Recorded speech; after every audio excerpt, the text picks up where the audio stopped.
All right, today we are jumping into a deep dive on two of the most anticipated TVs for 2025, the LG G4 and the LG B4. Mm-hmm.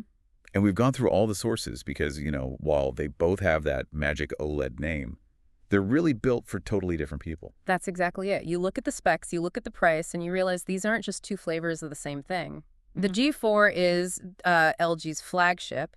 It's for the person who wants the absolute best possible OLED experience. And the B4? The B4 is the value play. It's Yeah. about getting that incredible deep black experience that OLED is famous for, but at a price that actually makes sense. Incredible value. So that's our mission right there, to Yep. figure out if that extra performance in the G4 is worth, it's potentially double the cost depending on the size. It can be, yeah. So let's start with the biggest, most visible difference. Lake light. The G4 has this special MLA panel technology. What is MLA actually doing for the viewer at home? In a word, brightness. MLA stands for micro lens array. Think of it like a layer of billions of tiny magnifying glasses on the panel. Their whole job is to focus and boost the light coming from the pixels. The result is just, well, a much, much brighter picture. And that's not just a number on a spec sheet, right? This is something you actually see. Not at all. It completely changes HDR content.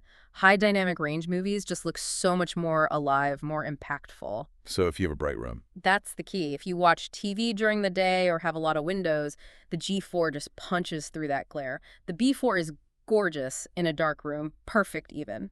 But the G4 is really built for a modern, bright living room. Okay, so from light to speed, let's talk about the processor. The G4 gets LG's newest, smartest AI chip for things like upscaling. But, honestly, for someone just watching a streaming show, does that chip really make a noticeable difference? Oh, absolutely. Especially with older content. That AI chip isn't a gimmick. It's using machine learning to intelligently clean up lower-res video. Think about old 1080p sports broadcasts or shows. So less fuzziness. Exactly. Less fuzziness, fewer artifacts. The B4's processor is good, it is, but the G4's is just working so much harder to make everything look sharp on that 4K screen. Now, here's where it gets really interesting for gamers. Yeah. Both TVs have the basics covered: HDMI 2.1, variable refresh rate. Right. VRR is there, low input lag, all that good stuff. But there's a huge split when it comes to smoothness. Yeah, and it's a big one. The G4 supports a native 144 Hz refresh rate.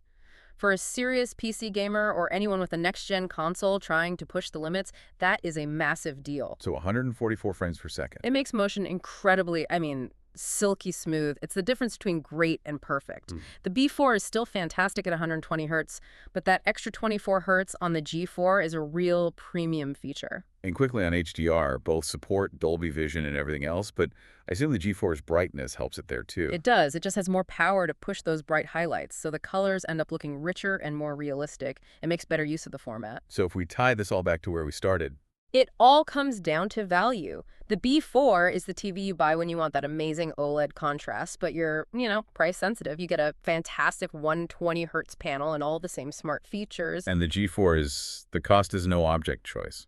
Completely. It's for when you demand that maximum brightness for a bright room, you want that bleeding edge 144 Hz for gaming and the best processing. You're paying a huge premium for those specific things. So here's the final thought to leave you with.